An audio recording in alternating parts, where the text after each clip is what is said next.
Hello everyone, আজকে আমি খুবই একটা সহজ আর সিম্পল রেসিপি নিয়ে এসেছি। সেটা হচ্ছে ঝিঙে পোস্ত। ঝিঙে পোস্ত আমরা সবাই করতে জানি, কিন্তু আমি কিভাবে করছি চলুন দেখে নিন। আমি এখানে 700 গ্রাম ঝিঙে নিয়েছি। এইভাবে খোসা ছাড়িয়ে ভালো করে ধুয়ে এরকম কেটে রাখলাম।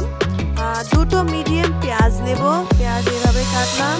এবার কড়াই গরম হতে দিয়েছি। কড়াইয়ের মধ্যে দেব তেল, পরিমাণ মতন তেল। তেল গরম হয়ে গেছে, তো আমি দিচ্ছি কালো জিরে, সামান্য কালো জিরে। তারপর দুটো কাঁচা লঙ্কা দেব কেটে, আর যে কাঁচা লঙ্কা পোস্তর মধ্যে বেটে দেব। এখানে একটু নেড়ে চেড়ে দেবো ঝিঙে। আমি আগে পেঁয়াজ দিচ্ছি না, এইভাবেই করবেন, খুবই ভালো লাগে খেতে। ঝিঙে এবার দেব পেঁয়াজ।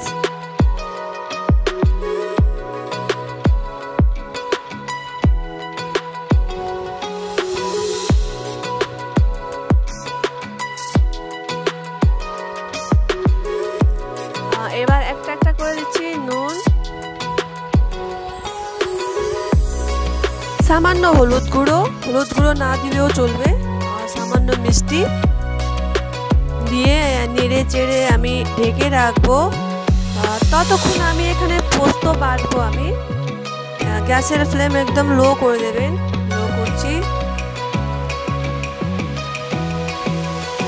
এখানে পোস্ত বাটার জন্য আমি শিলনোড়া নিয়েছি, তো আমি পোস্ত নিচ্ছি।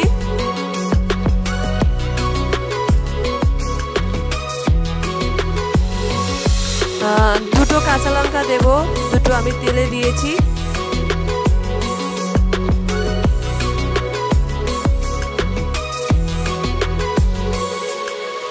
ভালো করে বাটবো পোস্তটাকে।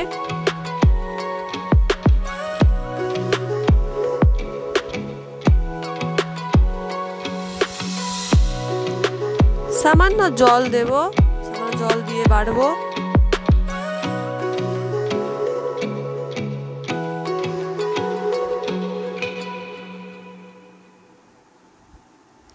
এই দেখুন বাটা হয়ে গেছে, তো আমি তুলে নেব।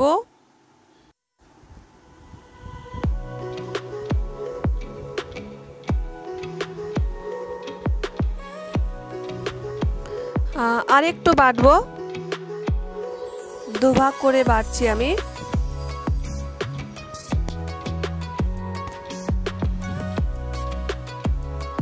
পোস্ত বাটা হয়ে গেছে, দেখতেই পাচ্ছেন। এবার এদিকে সবজি দেখি কেমন হয়েছে।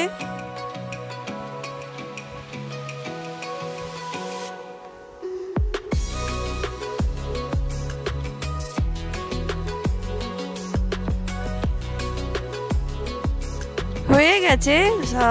এবার আমি দিচ্ছি পোস্ত, বেটে রাখা পোস্ত। পোস্ত একদম শেষ দিক থেকে দেবেন, খুবই টেস্ট ভালো আসে। এবার আমি গ্যাসের ফ্লেম অফ করে দিচ্ছি। ভালো ফ্লেভারের জন্য আমি সামান্য ঘি দিচ্ছি, এটা বিলকুল অপশনাল। গন্ধ খুবই ভালো আসে, তাই আমি গ্যাসের ফ্লেম অফ করে ঢেকে রাখবো। রেডি হয়ে গেছে, গরম গরম ভাতের সাথে সার্ভ করছি। আপনারাও এইভাবেই করবেন, খেতে খুবই ভালো লাগে। আর কিভাবে করেন আপনারা আমাকে এটাও নিশ্চয়ই জানাবেন কমেন্টস করে। ভিডিও যদি ভালো লাগলো তাহলে আমার ভিডিওটাকে লাইক করবেন, সাবস্ক্রাইব করবেন আমার নেক্সট ভিডিওর জন্য।